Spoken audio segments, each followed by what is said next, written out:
अल्लाह जिंदाबाद। Islamic centre जिंदाबाद। नारे तकबीर, अल्लाहु अकबर।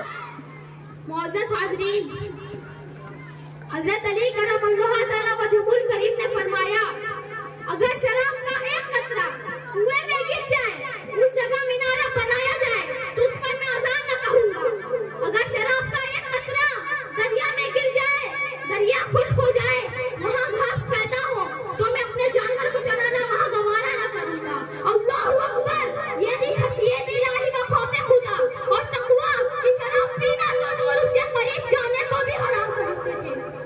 और अगर हम शराब के मुताल्लिक दूसरी आयत पर नजर दौड़ाएं, तो अल्लाह ताला ने इरशाद फरमाया है, या अय्युहल्लज़ीना आमनू इन्नमल खम्रु वल मैसिरु वल अंसाबु वल अज़लाम रिज्सुम मिन अमलिश शैतानि फज्तनिबूहु लअल्लकुम तुफ्लिहून।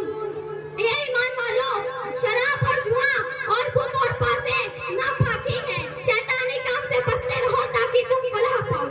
इस आयत करीमा का पैगाम मुलाहजा करें कि किस कदर शिद्दत के साथ शराब से बचने की तलकीन की गई है और उससे मुत्तसिल ही बुत परस्ती वगैरह का जिक्र फरमाया।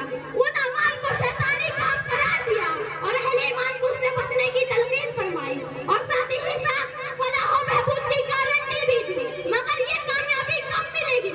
जब हम शराब और नशीली अशिया से दूर और नफूर रहे, जो कि अहले ईमान की जिम्मेदारी है कि वो फकत अमाले सालिहा पर ही अपनी तवज्जो न दे, बल्कि अमाले सल्हा से इज्तिनाब भी करे, जो कि कोई भी परिंदा एक पर से नहीं उड़ सकता।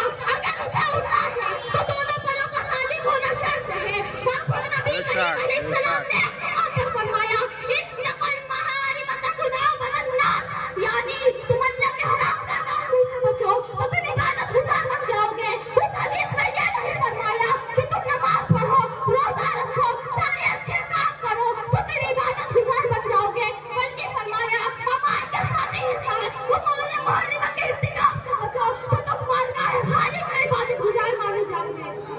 बेशक। अल्लाहु अकबर। या रसूल अल्लाह जिंदाबाद। इस्लामिक सेंटर जिंदाबाद। तकबीर, अल्लाहु अकबर। या रसूल अल्लाह। इस्लाम, शराब नोशी के नुकसानात किस कदर ज्यादा है, आप इससे अंदाजा लगाएं कि जब एक आदमी नशे में मुबतला हो जाता है तो उसके साथ कई लोगों की जिंदगियां खराब हो जाती हैं। अगर किसी घर का मर्द शराब व दीगर मंशियात का आदी हो गया तो समझो उस घर की बीवी की जिंदगी अजीरत हो जाती है। और नशे में डूबकर जब घर को आता है तो बीवी पर, बच्चों पर बेजा तशद्दुद करता है, गालियां बकता है, बदसलूकी का मुजाहिरा करता है। तो अब जाहिर है उस घर के बच्चों की ना तो अच्छी तरबियत हो सकती है और ना ही उससे मुंसलिक अफराद के मामलात बेहतर हो सकते हैं। और उस नशे की वजह से बंदा अपने रब से भी दूर हो जाता है। बारगाह रिसालत में उसे कोई इलाका नहीं रहता और लोगों के दिलों में उसके लिए नफरत पैदा हो जाती है और ये सब काम शैतान के मंशा के मुताबिक होता है। नबी करीम अलैहिस्सलाम ने शराब व दीगर मंशियात को साफ लफ्जों में हराम करार दिया और इसके मुर्तकिब को ऐनो व वदूद बताया है। मुअज़्ज़ज़ हाज़रीन, आपने इस दर्जे वाला हदीस व आयत में मुलाहजा किया कि शराब नशीली अशिया जो बासे फतूर है, उनका इस्तेमाल किस तरह संगीन है।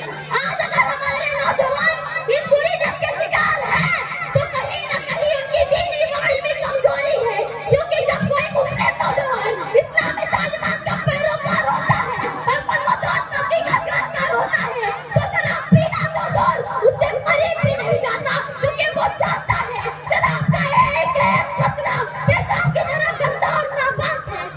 अल्लाह ताला की बारगाह में दुआ है कि वो सबको कहने सुनने से अमल करने की तौफीक अता फरमाए। वमा तौफीक इल्ला बिल्लाह। अस्सलामु अलैकुम व रहमतुल्लाहि व बरकातुहू। माशाअल्लाह, इतनी अच्छी तकरीर समाअत की है। मजमे से कोई शख्स खड़ा होकर के एक बार नारा लगा दे। अल्लाहु अकबर। या रसूल अल्लाह। या